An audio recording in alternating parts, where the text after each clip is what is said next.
जणा नथिला रिसेप्शन रे भी दबाको पड़िबो हेयर केयर टिप। नमस्कार वेलकम करूची आपण मानकु आजिर सुंदर ब्लॉग को। जेमति के आपण को शॉर्ट्स रे कहितली स्वामी प्रशासनिक अधिकारी थिबारु तांकर 2 दिन पई ट्रेनिंग प्रोग्राम थिला। सेति पई हमें आसीथिलु भुवनेश्वर। स्वामी ट्रेनिंग रु आसीबा परे हमें बाहरी थिलु जने रिलेटिव्स कर रिसेप्शन पार्टी को। आलोकमय चल चंचल राजधानी भुवनेश्वर। संध्या समय रे राजधानी रो सुंदर व्यू को मु मोर अनुभव करि चलीथिली, किंतु मोर स्वामी फोन रे व्यस्त थिले। तांकर व्यस्तता को भंग करिबा पई मु तांको केतेटा क्वेश्चन पचारिली।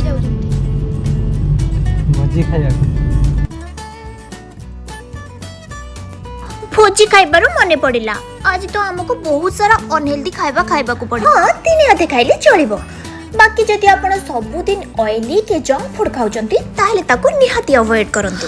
आपण माने मते बहुत सारा कमेंट करूचंती, किंतु मु दुखित सांग माने ए किछि दिन हबो मु टिके व्यस्त रहउची, सेति पई आपण मानको कमेंट रो रिप्लाई दे हेले भी आपण मन उणा करिवेनी। मु फ्री हे कि आपण मानको कमेंट रो रिप्लाई दबा को निहाती चेष्टा करिव। आपण माने मो ऊपर एते भरोसा और विश्वास करूचंती, सेति पई मु निजको फ्लेश आपण मानको सहित कथा हे लोकेशन रे हमें पहुंची गलुनी। तापर हमें भीतर को एंट्री कलु। भीतर तांकर सांग माने देखाले।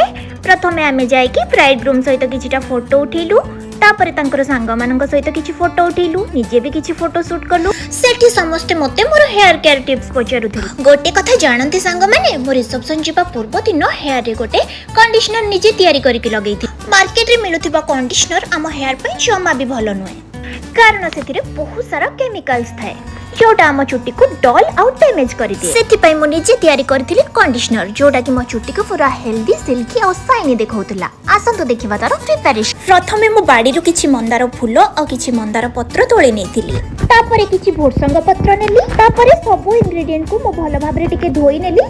धोई सारी के सेथिरे किछि पानी ऐड करिके ताको किछि टाइम सेमति छाडी, जहा द्वारा तार सब गुडनेस पानी को ट्रांसफर हे जिवो। परे से पानी को छाणी नै सेथिरे निजर रेगुलर शैम्पू मिक्स करके हेयर वॉश करि नेबे। या परे आपन को हेयर को स्मूथ करबा पई आपन को किछि कंडीशनर रा आवश्यकता ही नाही। आपन माने जदी लॉन्ग और स्ट्रांग हेयर चाहउचंती केवल जे ऊपर प्रोडक्ट सब यूज करि देले हबो सेटा नाही। आपन को इंटरनली मध्ये फिट रहिबार अछि, आपन को हेल्दी फूड खाइबार अछि और हेल्दी लाइफस्टाइल मेंटेन करिबार अछि। बस एतिकी कही मु बाहरिली मोर डिनर करबा पई। तापरे निज इच्छा मुताबक खाद्य ग्रहण करी आमे से स्थान रो विदाय नेथिलु। आजिरो भिडियोटी केमती लागिला कमेंट रे निश्चय जणैबे। आ अधिक रु अधिक हेयर केयर टिप्स पई मो चैनल को लाइक शेयर सब्सक्राइब करि देबे।